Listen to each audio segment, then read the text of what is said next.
father told me.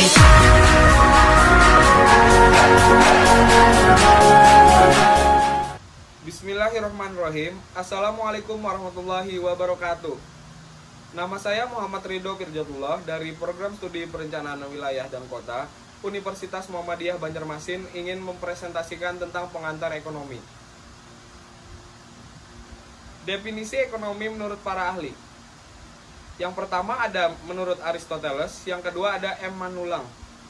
Menurut Aristoteles, ilmu ekonomi dapat diartikan sebagai sebuah cabang ilmu kajian yang bisa digunakan melalui dua cara, yaitu yang pertama, dengan cara memakai segala hal yang mendekati kemungkinan untuk bisa dipakai. Yang kedua adalah dengan cara menggunakan segala hal yang kemungkinan bisa ditukarkan dengan barang. Kesimpulan dari teori ini, ekonomi menyebabkan munculnya nilai pemakaian dan nilai tukar. Adapun menurut M. Manulang, ilmu ekonomi menurutnya adalah suatu studi atau ilmu pengetahuan yang mempelajari seluruh hal di dalam masyarakat demi untuk meraih kemakmuran. Kemakmuran di sini adalah keadaan di mana setiap orang akan bisa memenuhi kebutuhan mereka sehari-hari. Kebutuhan yang dimaksud ialah berupa barang dan jasa.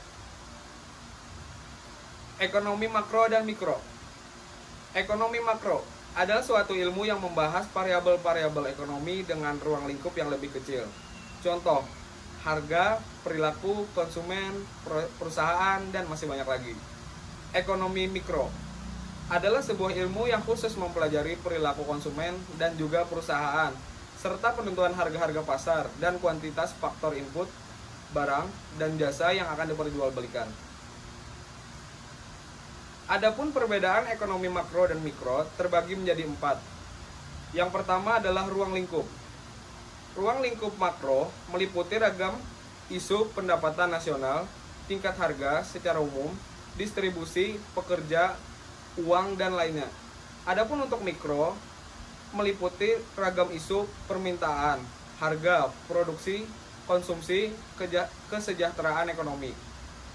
Adapun perbedaan yang kedua yaitu yang dilibatkan.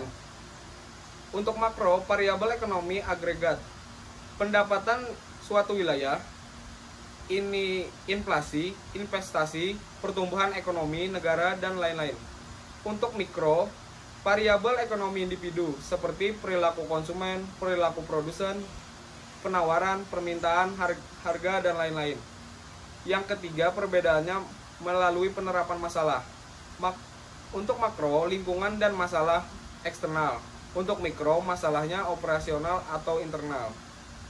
Yang terakhir, tujuan mikro ialah menjaga stabilitas di tingkat harga umum dan menyelesaikan masalah utama ekonomi, seperti inflasi, deflasi, pengangguran, dan kemiskinan secara keseluruhan.